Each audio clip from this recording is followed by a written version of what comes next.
پاس په هوا راشه جانانه لاندې په ځمکه یا توریان ګرځي رننګ اوټ به دې کینه زما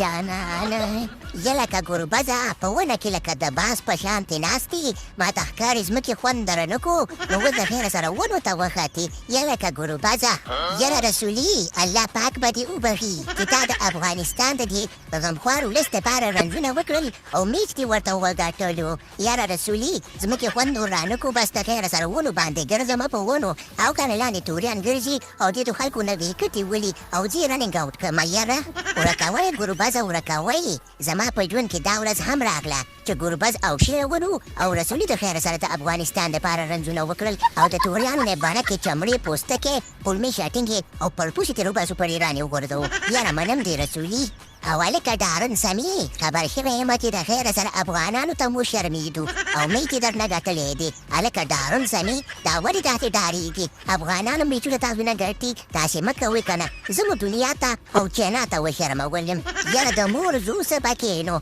د دې داسې خطرناک بالران دي موږ د ځان سره غټ غټ سنداګان بولو چې زموږ د یو سندا نه 5 دانې ګوربزان جوړېږي خو ډېرو داسې خطرناک بالونه ولې که نه چې د بیټسمین د سومبۍ بال باسي نو موږ اوس څه وکړو زمونږ سنداګان د ډېرو سپینرانو په خلاف ناکام راغلل یاره که ګرزګیله یاره ډارن سمې به څه وختونه ول که نه چې زما په وخت کې به بالرانو نه ار پار خطا و چې بال په پیچ کې وکړمه او که په ګرون کې وکړمه نو به څه وکړو هغه وختونه لاړل که نه ډارن سمې اوس د خیره سره دنیا ته شرمېږو او زه ورته په دې غټو غټو سترګو ګورم او پلمه مې شنه کېږي او پرپوس مې د په خیره سره ورځ په ورځ پړسېږي چې د خپل سنداګان ګورم او میچونه بهلي که نه یاره بلکل د مور زو ګرزګله ته هم د خپل وخت یوه غټه بلا ولي چې په یو وخت کې به دې 5 بالران خوړل او به څه وکړو د هر سړي خپل وخت دی ګرزګله هغه یو ته راسره ولي ته م لاړې بوډا شولې او اچا خبره نور د تیل وتېږي خو خفه کېږم زه خپل د خپلو سنداګانو ته اوس کولی نه شم زم کوچ یم که نه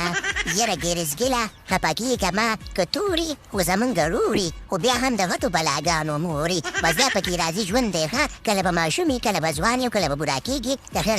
سبا به بیا په مړ کېږم د چل دی که نه ګوربزه تا ته ویمه د ګرزګل د ژوند نه تا څه زده کړي دي او څه نه دي زده کړي دا خو غټ مثال دی زمونږ دپاره که نه یاره راشد خانه ما خو د ګرزګل نه دا زده کړه که نه چې د خپل وخت قدر وکړي قدر او خپله ویکټه داسې په اسانۍ مو ورکوي او د خپل ملک دپاره رنځونه وکړي کنې داسې وخت به راشي چې د ګرزګل غوندې به بیا د خپل وخت ارمانونه کوي نو دې نه بعد به زه د خیره سره احتیاط کومه احتیاط بلکل ګوربزه په میلیوناو خلک درته ناست یو ستا مجبور یو ته داسې دا ویکټه په اسانۍ ورکړي که نه دا ډېره غلطه خبره ده د خپل ملک دپاره اخیستل وبې کوه د خپل ملک قدر وکوه د خپلې پاڼې قدر کوه داسې په احتیاط سره پاڼې کوه دا خبره به د خپلو سنداګانو ته کومه هسې نم زموږ د سنداګانو خو موږ په دنیا کې وشرمو